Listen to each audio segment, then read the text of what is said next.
रुको, मुझे छोड़ दो। तुम ऐसा क्यों कर रहे हो? जाने दो मुझे, मैंने कुछ नहीं किया। नहीं, आज मैं तुझे हमेशा हमेशा के लिए खत्म कर दूंगा। बहुत झूठ बोल लिया तूने, अब मैं और बर्दाश्त नहीं करूंगा। तेरे झूठ की सजा अब सिर्फ तेरी मौत है।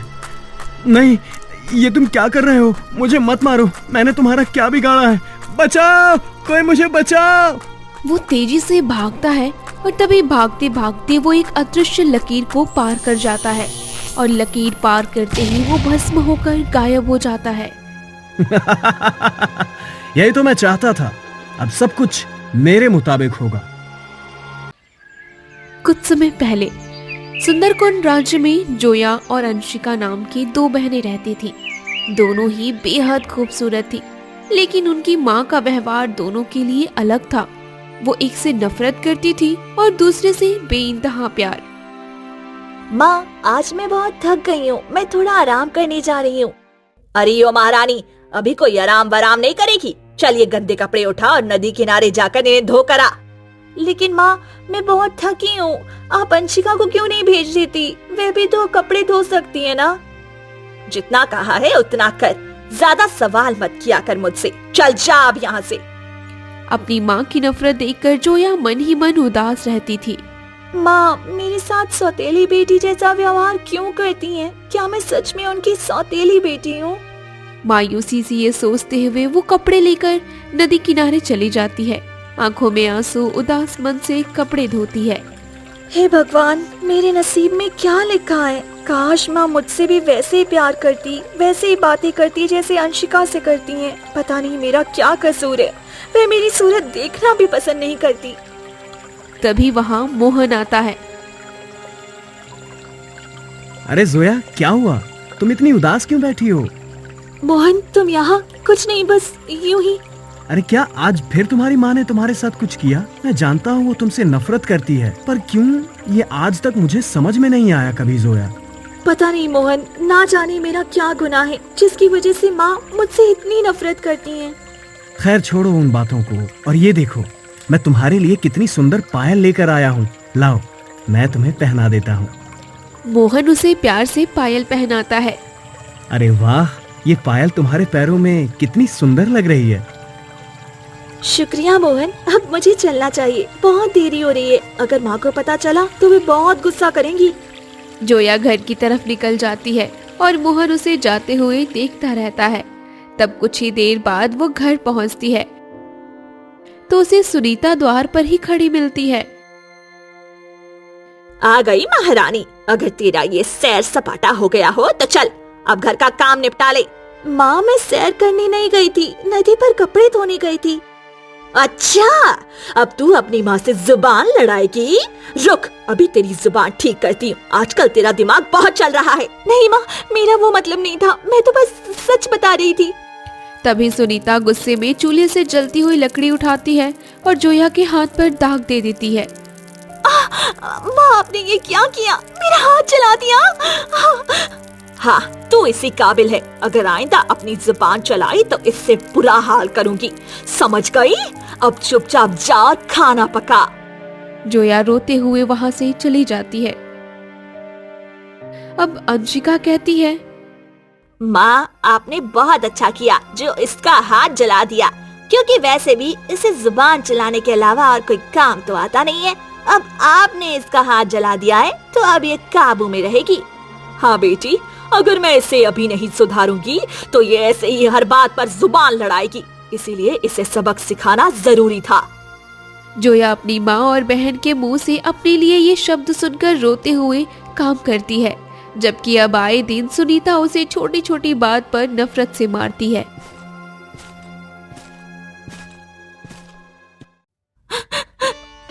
पता नहीं माँ को मुझसे कितनी नफरत है। क्यों है ये नफरत? वह मुझे देखना तक पसंद नहीं करती। अंशिका से इतना प्यार और मुझसे इतनी नफरत, आखिर मेरा कसूर क्या है? जोया अपनी सोच में डूबी होती है, तभी अंशिका वहाँ आती है। अरे जोया, क्या सोच रही हो? और तुम्हें आज नदी किनारे कपड़े धोने नहीं जाना क्या? हाँ, जाना है, बस मैं निकल रही हूँ। अच्छा ठीक है, लेकिन सुनो, आज मैं भी तुम्हारे साथ चलती हूँ। मेरा भी नदी के पास बैठने का बहुत मन हो रहा है। ठीक है, चलो। दोनों बहनें नदी किनारे पहुंचती हैं और जोया कपड़े धोने लगती है। तभी अचानक अंशिका की नजर जोया के पैरों पर पड़ती है। अरे जोया, ये पायल तो बहुत सुंदर है। ये तुम्हें किसने दी? अंशिका का सवाल सुनकर जोया घबरा जाती है और हड़बड़ाहट में अपना पैर छुपाने की कोशिश करती है। इसी कोशिश में उसके पायल पैर से निकलकर गहरे पानी में गिर जाते हैं। ओ नहीं, मेरी पायल नदी में गिर गई। अरे कोई बात नहीं, एक पायल ही तो है। वैसे भी ये तुम्हें दी किसने थी? वो अंशिका, मैंने बस कुछ पैसे बचाए थे, उन्हीं से अपने लिए इन पायल को खरीदा था, लेकिन अब ये भी नहीं रही। अंशिका जोया के घबराए हुए चेहरे को देखती है। उसे शक तो होता है, पर वो खामोश हो जाती है और फिर कुछ देर बाद हंसते हुए कहती है, खैर अच्छा ही हुआ कि ये पायल गिर गई। वैसे भी ये तुम्हारे पैरों पर बिल्कुल अच्छी नहीं लग रही थी। अब चलो, हम यहाँ से चलते हैं, देर हो रही है। नहीं, अभी मेरे कपड़े बचे हैं, तुम जाओ।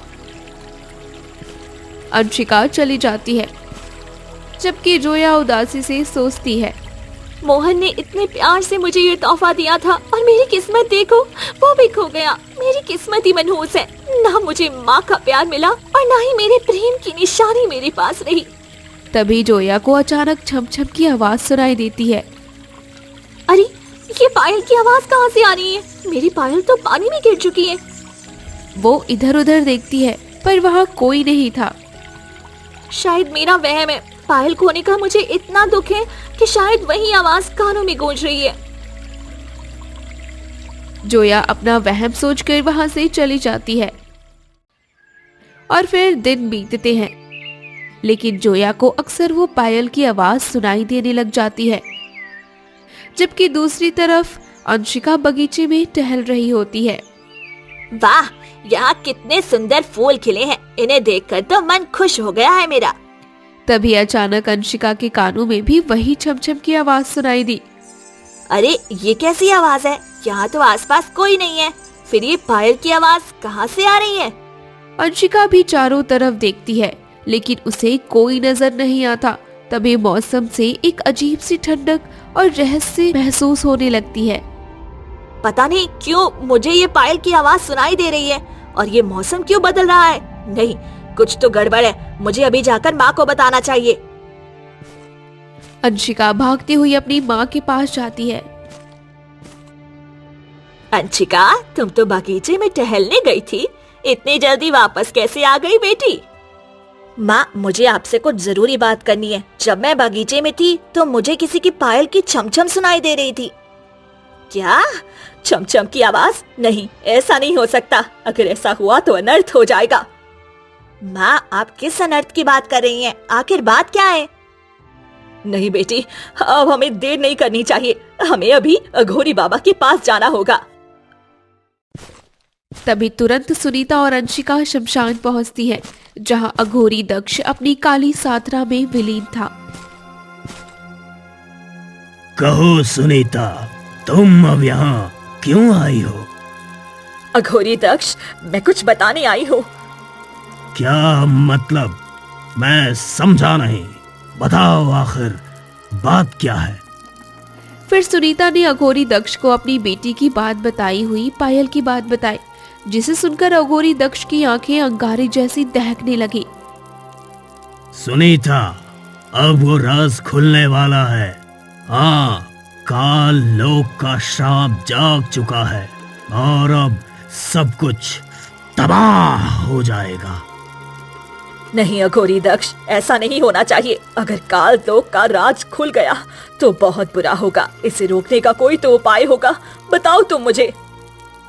इस राज को राज रखने का सिर्फ एक ही उपाय है सुनीता, और वो है कि तुम्हें अपनी किसी एक बेटी को वृक्ष लोक की दुनिया में भेजना होगा और वहां से जादुई नीलकंठ का फूल लाना होगा, क्योंकि वही उस श्राप को रोक सकता है।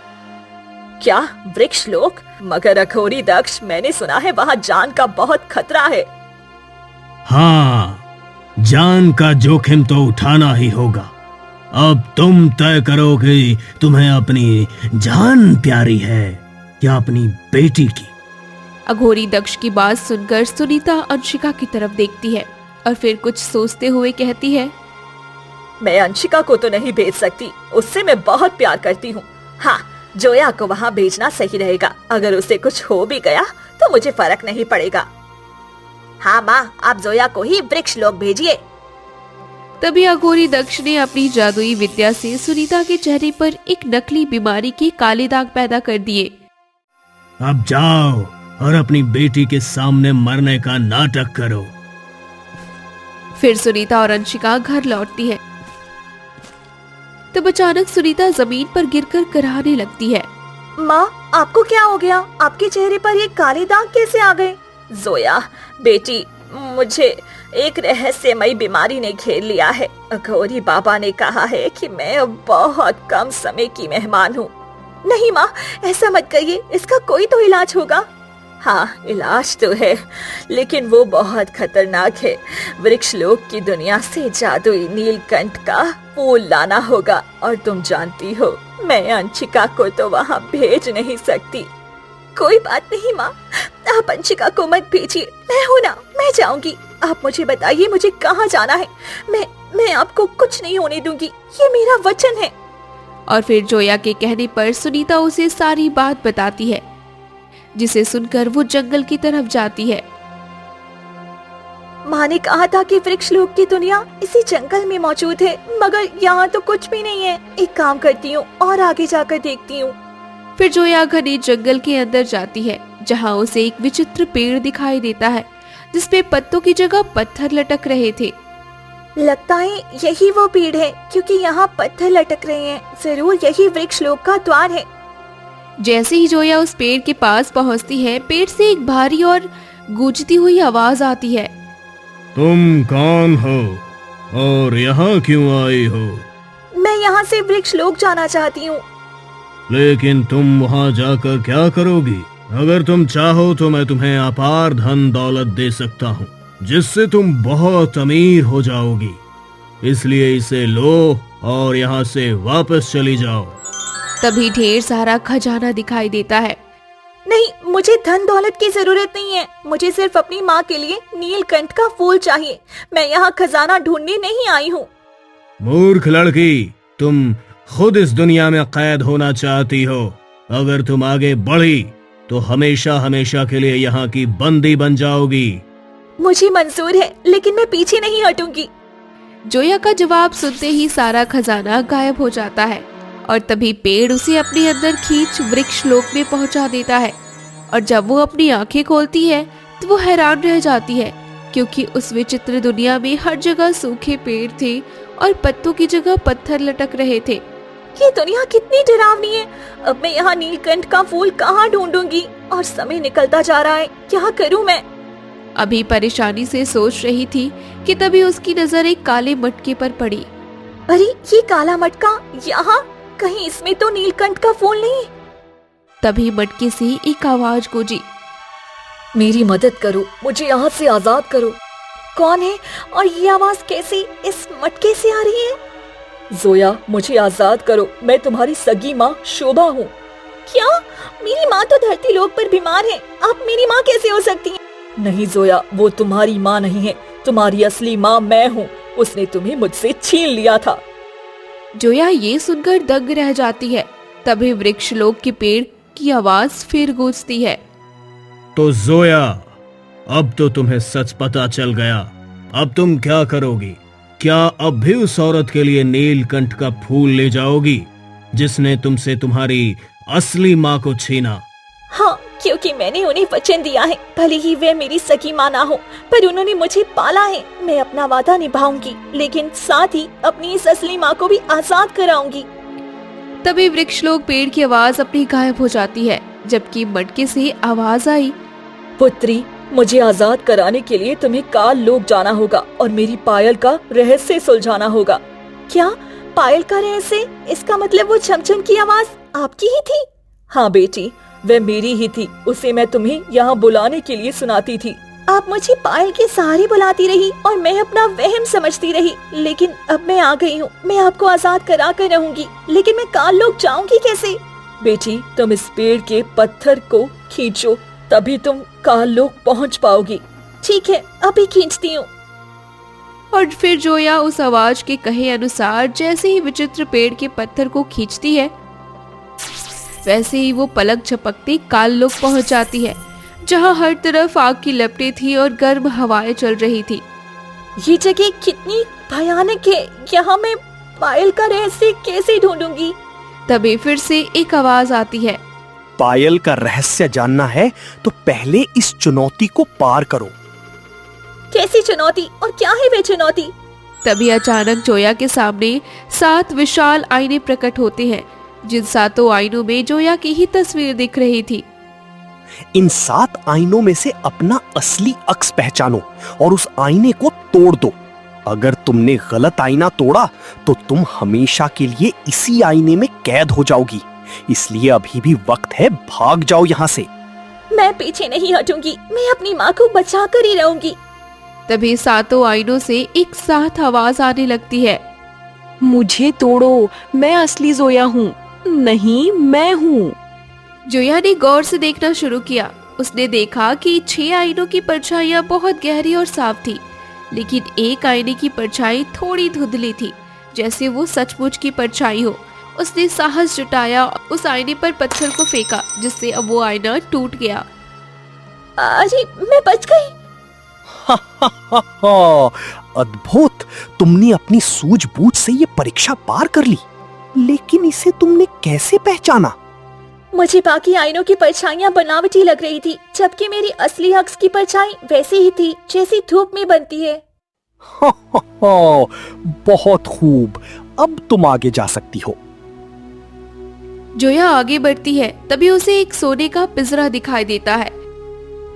वहीं दूसरी ओर अघोरी दक्ष को अपनी शक्तियों से आभास होता है कि जोया ने पहली चुनौती पार कर ली है। सुनीता, तुमने बड़ी गलती कर दी। तुमने जोया को नीलकंठ का फूल लेने भेजा था, लेकिन वो तो अपनी असली माँ तक पहुँचने का जरिया बन रही है। अगर उसने सच जान लिया तो तुम दोनों का और मेरा अंत निश्चित है। नहीं, मैं अपना अंत नहीं होने दूंगी। अब मुझे क्या करना होगा? तुम दोनों को तुरंत काल लोक जाकर उस पायल को नष्ट करना होगा, इससे पहले कि जोया उसका रहस्य समझ सके। ओहो माँ, आप चिंता क्यों करती हैं? आपको मोहन याद है ना, जिसे मैंने पैसों का लालच दिया था और जो मेरे प्यार के जाल में फंसा हुआ है? हाँ मोहन, हमने ही तो उसे जोया के पीछे लगाया था ताकि वह उसके दिल की बात जानकर हमें बता सके। ठीक है, अब हम मोहन का इस्तेमाल करेंगे। हम उसे काल लोक भेजेंगे ताकि वह उस पायल को हमेशा के लिए खत्म कर दे। चलिए मेरे साथ। दोनों मोहन के पास जाती है। तुम यहाँ अंशिका, वैसे मैं तुम्हारे पास ही आने वाला था कि मैंने तुम्हारा काम कर दिया है। अब तुम मुझसे विवाह कर लो। अभी नहीं, अभी तुम्हें काल लोक जाकर मेरा एक काम करना होगा, उसके बाद हमारा विवाह होगा।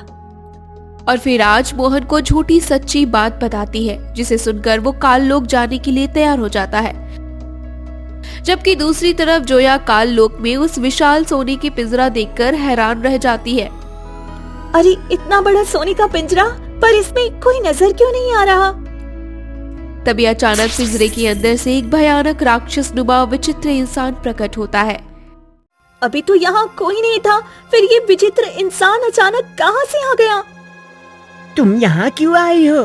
क्या तुम भी उस पायल के रहस्य को चुराने आई हो? मैं यहाँ किसी का कुछ चुराने नहीं आई, मैं सिर्फ अपनी माँ को बचाने आई हूँ। झूठ, तुम काल लोक को बर्बाद करने आई हो। मैं तुम्हें जीवित नहीं छोड़ूंगा। विचित्र इंसान जोया पर वार करता है। जोया डरती नहीं और शांति से खड़ी रहती है। तुम चाहो तो मुझे मार डालो, मैं तुम पर हमला नहीं करूंगी, क्योंकि मैं यहाँ किसी का बुरा करने नहीं आई। मैं अपनी माँ को बचाए बिना यहाँ से नहीं जाऊंगी। विचित्र इंसान फिर से प्रहार करने के लिए हाथ उठाता है, लेकिन जोया की निडरता और सच्चाई देखकर वो रुक जाता है। तुमने मुझ पर पलटवार क्यों नहीं किया? क्योंकि मैं योद्धा नहीं, एक बेटी हूँ। अगर तुम्हें लगता है कि मैं बुरी हूँ तो मुझे मार दो। नहीं, तुम डर की परीक्षा में पास हुई जोया। अगर तुम मुझे नुकसान पहुंचाने आती तो तुम पलटकर वार करती, पर तुम निस्वार्थ हो। ये लो, ये रही वो पायल। मुझे यकीन था कि तुम यहाँ जरूर आओगी। मगर तुम्हें मेरा नाम कैसे पता, और तुम कौन हो? मैं राक्षस नहीं, मैं राजकुमार यारम हूँ। क्या राजकुमार यारम? ये नाम मुझे कुछ जाना पहचाना सा क्यों लग रहा है? अभी वो कह ही रही थी कि तब उसे विचित्र इंसान ने उस पायल में एक अक्स दिखाया। जोया, मैं तुमसे बहुत प्रेम करता हूँ और तुम्हारे बिना जीना तो जैसे सुहाने रूह लगता है मुझे।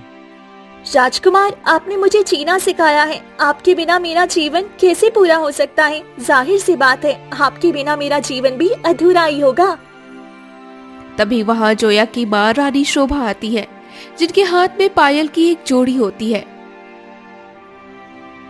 पुत्री जोया, ये हमारे खानदान की निशानी है और मेरे पास भी ऐसी ही पायल है, और ये तुम्हारे लिए मैंने ही बनवाई थी। राजकुमार यारम, अब मैं चाहती हूँ कि तुम ये पायल खुद अपने हाथों से जोया को पहनाओ। वहाँ दूर खड़ी दासी सुनीता ये सब देख रही होती है और जलती रहती है। नहीं, ये नहीं हो सकता। मैं सालों से रानी बनना चाहती थी और अपनी बेटी का राजकुमार यारम से विवाह कराना चाहती थी। नहीं, उसका विवाह जोया से नहीं होगा। सुनीता तुरंत अघोरी दक्ष के पास जाती है। यहाँ क्यों आई हो सुनीता? तब वो सारी बात अघोरी दक्ष को बताती है, जिसे सुनकर वो कहता है, सुनीता, तुम्हें रानी को दूसरी दुनिया में कैद करना होगा। ये लो जादुई भस्म, इसे डालते ही रानी शोभा वृक्ष लोक में कैद हो जाएगी और तुम्हारा रास्ता आसान हो जाएगा। तुम्हारा बहुत बहुत धन्यवाद अघोरी दक्ष। फिर सुनीता रानी शोभा के पास जाती है। अरे सुनीता, तुम इस समय यहाँ? क्या हुआ? कुछ परेशान लग रही हो। रानी शोभा, मेरे साथ जल्दी चलिए। राजकुमारी जोया जंगल में घायल पड़ी है। क्या मेरी बेटी मुसीबत में है? चलो सुनीता, मुझे जल्दी उसके पास लेकर चलो। फिर वो तुरंत जंगल जाती है,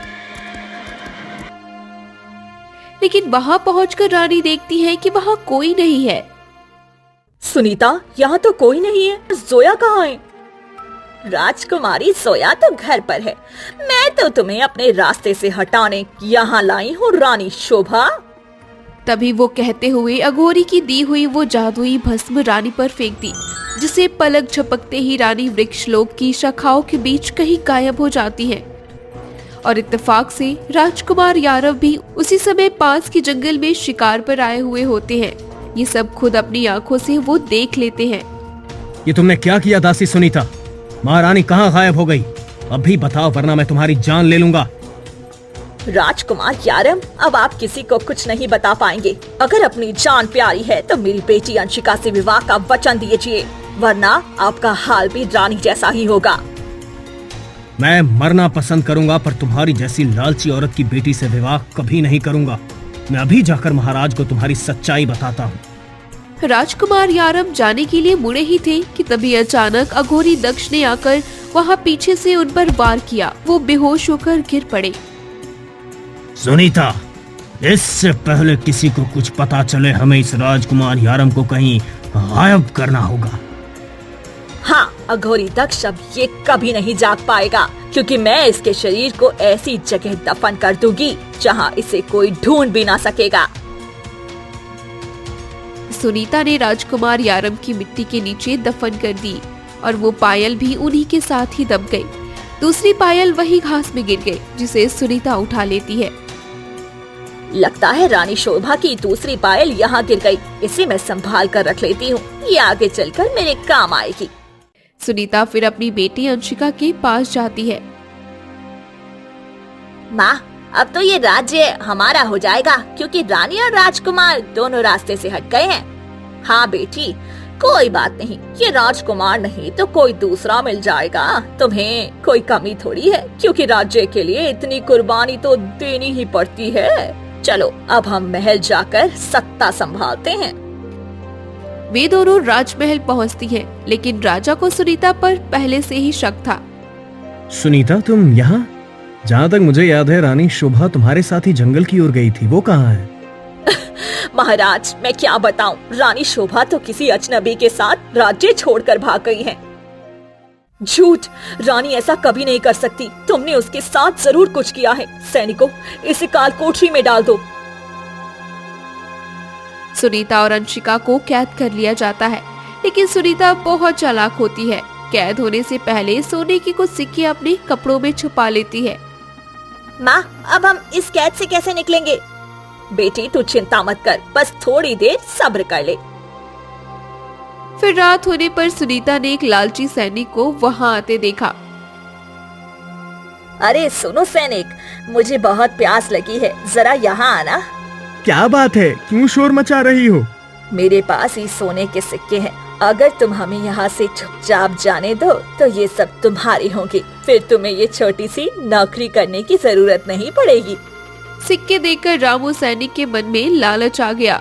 ठीक है, मैं तुम्हें आजाद कर दूंगा, लेकिन याद रहे मेरा नाम कभी सामने नहीं आना चाहिए। हाँ ठीक है, अब जल्दी से हमें बाहर निकालो। फिर सुनीता और अंशिका रातों रात राज्य से भाग जाती हैं। और कुछ समय बीत गया, जब एक दिन उन्हें खबर मिलती है कि राजा वेद अपनी पत्नी और दामाद की गम में दुनिया छोड़ गए। अंशिका, अब रास्ता साफ है। अब राजकुमारी जोया अकेली रह गई है। मैं तुरंत अघोरी दक्ष के पास जाती हूँ, ताकि हम वापस उस राज्य को हासिल कर सकें। सुनीता भागती हुई अघोरी दक्ष के पास जाती है। सुनीता, अब तुम इस राज्य की रानी नहीं बन सकती, क्योंकि राजा वेद की मृत्यु के बाद पड़ोसी राज्य ने सत्ता अपने हाथ में ले ली है और राजकुमारी जोया की हालत ऐसी नहीं है कि वो राज्य संभाल सके। एक पायल तुम्हारे पास है और एक रानी के साथ दफन है। अगर जोया ने वो पायल देख ली तो उसे सब याद आ जाएगा और हमारा अंत हो जाएगा। इसलिए जाओ, अपनी वाली पायल नदी में फेंक दो। फिर सुनीता ने तुरंत उस पायल को नदी में फेंक दिया। उस रानी शोभा और राजा वैद की वजह से आज मेरा बरसों का सपना अधूरा रह गया। नहीं, लेकिन अब मैं अपना बदला रानी शोभा की बेटी से लूंगी। उसे भी चैन से जीने नहीं दूंगी। ये एक जादुई जल है। इसके इस्तेमाल से किसी की भी याददाश्त मिटाई जा सकती है। सुनीता उस जल को लेकर महल जाती है और अचानक ही जोया पर वो जल डाल देती है, जिससे उसकी याददाश्त चली जाती है। आप कौन है? बेटी, बेटी मैं तुम्हारी माँ हूँ। यहाँ अब तुम्हारा कोई नहीं है। महाराज महारानी सब मर चुके हैं। चलो मेरे साथ। जोया ये सच्चाई देखकर फूट फूट कर रोने लगती है। इसका मतलब सुनीता मेरी माँ नहीं, मेरी माँ की कातिल है। उसने मुझसे मेरा सब कुछ छीन लिया, इसीलिए मुझे वह पायल की चमचम सुनाई देती थी। हाँ जोया, उस पायल में तुम्हारी माँ और मेरी आत्मा का अंश था। वो पायल तुम्हें सच तक खींच लाई। तुम्हारी बहन अंशिका को भी वो आवाज सुनाई देती थी, पर वो डर और लालच के कारण सच को नहीं देख पाई। राजकुमार यारम, आप मेरी वजह से यहाँ कैद थे। मैं आप दोनों को आजाद कराऊंगी। नहीं जोया, मैं अब यहाँ से कहीं नहीं जाना चाहता हूँ और तुम भी आ गई हो, तो मैं तुम्हें अपनी दुनिया की रानी बनाना चाहता हूँ। तुम यहीं रुक जाओ जोया। तभी अचानक वहाँ खजानों का ढेर लग जाता है और दूर खड़ा मोहन ये सब देख रहा होता है। अरे वाह, इतना खजाना! मैं तो यहाँ पायल को खत्म करने और जोया को मारने आया था, लेकिन अगर ये खजाना मेरे हाथ लग जाए तो मैं पूरी दुनिया का मालिक बन जाऊंगा। मोहन ये सोचता है कि राजकुमार यारम को किसी खतरे का आभास हो जाता है। तभी वो जोया की सुरक्षा के लिए उसे सम्मोहित कर देते हैं। जोया, तुम इस काली गुफा में खुद को सुरक्षित कर लो, यहाँ तुम्हारी जान को खतरा है। जोया सम्मोहित होकर गुफा में चली जाती है। इधर मोहन वापस धरती लोक पर अंशिका के पास जाता है और सारी बात बताता है। अंशिका, वहाँ अपार धन दौलत है, अगर हम उसे हासिल कर लें तो हमें किसी राज्य की जरूरत नहीं पड़ेगी। ठीक है मोहन, तुम वापस जाओ। राजकुमार यारम के मन में जोया के खिलाफ जहर भरो ताकि वह उसे खुद खत्म कर दे और खजाना हमें मिल जाए। मोहन फिर से काललोक में राजकुमार यारम के पास जाता है। तुम फिर क्यों आए हो यहाँ? राजकुमार, मैं आपको जोया की सच्चाई बताने आया हूँ। वो आपको धोखा दे रही है। वो मुझसे प्रेम करती है और मुझसे उसे और मेरा उससे विवाह होने वाला था। मूर्ख इंसान, तू मुझे मेरी राजकुमारी जोया के खिलाफ भड़का रहा है। मैं जानता हूँ तू लालची है। अब तू यहाँ से जिंदा वापस नहीं जाएगा। मैं तुझे अभी इसी वक्त खत्म कर दूंगा। तभी राजकुमार यारम गुस्से से अपने हाथ में छुरा लेकर मोहन के पीछे भागते हैं। रुको, मुझे छोड़ दो। तुम ऐसा क्यों कर रहे हो? जाने दो मुझे, मैंने कुछ नहीं किया। नहीं, आज मैं तुझे हमेशा हमेशा के लिए खत्म कर दूंगा। बहुत झूठ बोल लिए तूने। अब मैं और बर्दाश्त नहीं करूंगा। तेरे झूठ की सजा अब सिर्फ तेरी मौत है। नहीं, ये तुम क्या कर रहे हो? मुझे मत मारो। मैंने तुम्हारा क्या बिगाड़ा है? बचाओ, कोई मुझे बचाओ। वो तेजी से भागता है और तभी भागते भागते वो एक अदृश्य लकीर को पार कर जाता है और लकीर पार करते ही वो भस्म होकर गायब हो जाता है। तभी वहां अंशिका भी लालच में आती है। अच्छा हुआ ये मोहन मर गया। मुझे उस पर वैसे भी भरोसा नहीं था। अब मैं अकेले ही राजकुमार यारम को हासिल करूंगी और इस राज्य की रानी बन जाऊंगी। वो ये सोचती है, जबकि दूसरी तरफ धरती लोक पर सुनीता अपनी बेटी को ना पाकर परेशान है। वो भागती हुई अघोरी दक्ष के पास जाती है। सुनीता, मुझे पता है कि तुम यहाँ क्यों आई हो। तुम्हारी बेटी अंशिका धन और राजकुमार के मोह में काल लोक चली गई है। क्या काल लोक? अगर उसे वहाँ कुछ हो गया तो मैं अपनी बेटी को खोना नहीं चाहती। तो फिर तुरंत वहाँ जाओ। तुम्हें उस दूसरी पायल को ढूंढ कर नष्ट करना होगा जो अभी भी राजकुमार यारम और रानी के पास है। अगर वो पायल टूट गई तो उनका अस्तित्व खत्म हो जाएगा और तुम जीत जाओगी। फिर सुनीता तुरंत अघोरी दक्ष के जादू से काललोक पहुंच जाती है। इधर जोया सम्मोहित होकर काली गुफा में प्रवेश करती है। तभी वहां उसे उसकी असली माँ शोभा दिखाई देती है और उन्हें देखते ही जोया पर हुआ सम्मोहन का जादू टूट जाता है। माँ, मुझे पायल का रहस्य समझ आ गया है। आपके और राजकुमार यारम के साथ बहुत बुरा हुआ है। मेरी बच्ची, तुम्हारी सच्चाई और साहस ने मुझे इस मटके के श्राप से आजाद कर दिया है और देखो, मैं मुक्त होकर यहाँ तुम्हारे पास आ गई हूँ। माँ बेटी एक दूसरे को गले लगाकर फूट फूट कर रोने लगती है। तभी जोया कहती है, माँ, अब मैं आपको और राजकुमार यारम को इस काल लोक के नर्क से बाहर निकालूंगी। आप चिंता मत कीजिए। जोया अपनी माँ से मिलकर खुश होती है। दूसरी तरफ सुनीता काल लोक के अंदर छिपकर उस पायल को ढूंढती है। मुझे उस पायल को ढूंढकर तोड़ना ही होगा, क्योंकि उस पायल में राजकुमार यारम और रानी शोभा की जान बसती है। जैसे ही वह टूटेगी, मेरा रास्ता हमेशा के लिए साफ हो जाएगा।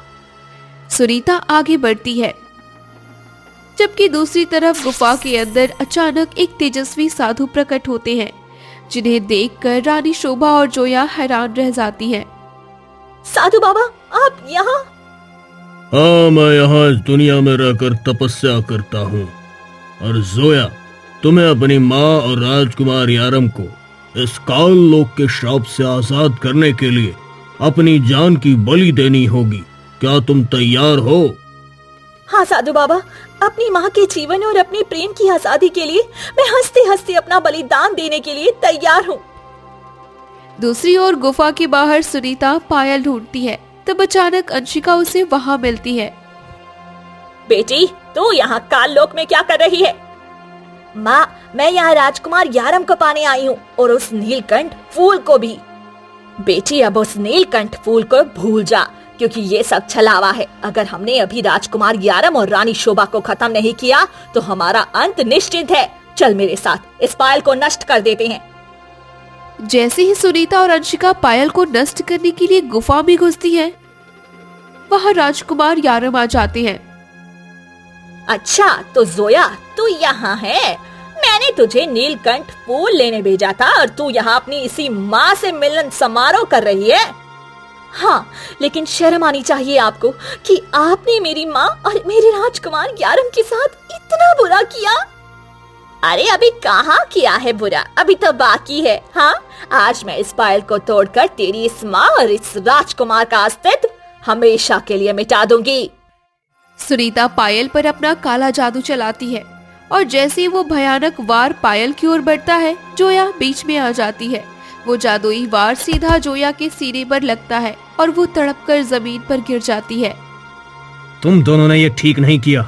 आज तुम्हारा पाप का घड़ा भर गया है और अब मैं तुम दोनों को नहीं छोड़ूंगा। राजकुमार यारम अपनी आंखों से क्रोध की ज्वाला निकालते हैं और देखते ही देखते उसे सुनीता और अंशिका को भस्म होकर राख कर देते हैं। तभी वो दौड़कर जोया को अपनी बाहों में उठा लेते हैं। जोया, तुमने ऐसा क्यों किया? तुम मुझे छोड़कर नहीं जा सकती। मैंने सदियों तक तुम्हारा इंतजार किया है। राजकुमार यारम, आपने हमेशा मुझसे निस्वार्थ प्रेम किया। अब मेरे जाने का समय आ गया है। आप और माँ, आप आजाद हैं। बेटी, तुम्हें ऐसा नहीं करना चाहिए था। हम तो अपना जीवन जी चुके थे, पर तुमने अपनी जिंदगी हमारे लिए कुर्बान कर दी। नहीं माँ, आप दोनों मेरी वजह से ही कष्ट में थे। आपको आजाद करना मेरा फर्ज था। राजकुमार यारम, क्या आप मेरी एक आखिरी इच्छा पूरी करेंगे? तुम्हारी हर ख्वाहिश मेरे लिए आदेश है जोया। कहो क्या करना है? मुझे माँ की ये पायल हमेशा से बहुत प्रिय थी। मैं चाहती हूँ कि आप आखिरी बार ये पायल मेरे पैरों में पहना दे। राजकुमार यारम रोते हुए अपने कांपते हाथों से वो पायल जोया को पहनाते हैं और जैसे ही पायल की छम छम गूंजती है, जोया की आत्मा एक दिव्य रोशनी और धुएं के रूप में हवा में उड़ जाती है और काल लोक का श्राप टूट जाता है और राजकुमार यारम, रानी शोभा वापस सुरक्षित धरती लोक पहुंच जाते हैं।